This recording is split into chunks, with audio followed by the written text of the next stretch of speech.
থেকে আমরা যেসব নিচে ছিলাম ওইখানটা দেখছি যে হালকা হালকা আগুনের মতন।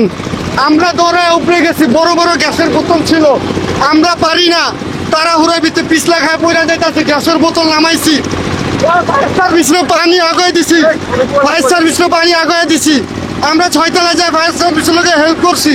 আমরা শুরুর থেকে ছিলাম, উপরে আগে হেল্প করছি না বা আমরা বাড়ি খাইতেছি, এটা আমার বাড়ি মাত্র আছে। কে আমাকে কোনো মূল্য নাই গা? আমরা কি খাটনি করি না?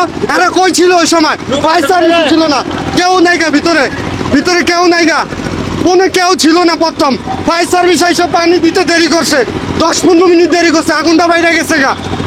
লাস্টে মানুষ ওই সাইড দিয়ে পানি দেয়, ওই সাইড দিয়ে, ওই সাইডের একটা মহিলা আছে শুধু পানি দিতেছে। কি কারণে আগুনটি লেগেছে? আগুনটা আমরাও জানি না, আমরা নিচে দাঁড়াইছি।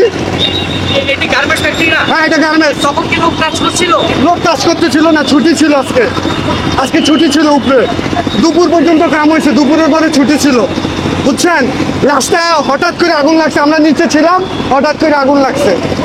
ভাই আমি যে কথা কমো, আমার অবস্থা খারাপ ভাই, আমার কথা আমার বাইরে তো আছে না, আমি অনেক পেরেশানি, আমার ভিতর দিয়ে খারাপ লাগতেছে ভাই, আমার কথা নাই। কিন্তু প্রশাসন পরে আসছে, ফায়ার সার্ভিস অনেক পরে আসছে, বুঝছেন ভাই। পরে কথা বল ভাই, আমার এখানে সমস্যা ছিল। ঠিক এই পাশটাতে একটা চমৎকার বিষয় আপনাদের দেখাতে চাই। এখানে দেখছেন আপনারা পাশের বাসা থেকে আগুন নেভানোর জন্য চেষ্টা করছেন একজন মানুষ। এখানে আপনারা দেখছেন পানি দিচ্ছেন উনি, পাশের বিল্ডিং থেকে আগুন নেভানোর চেষ্টা করছেন।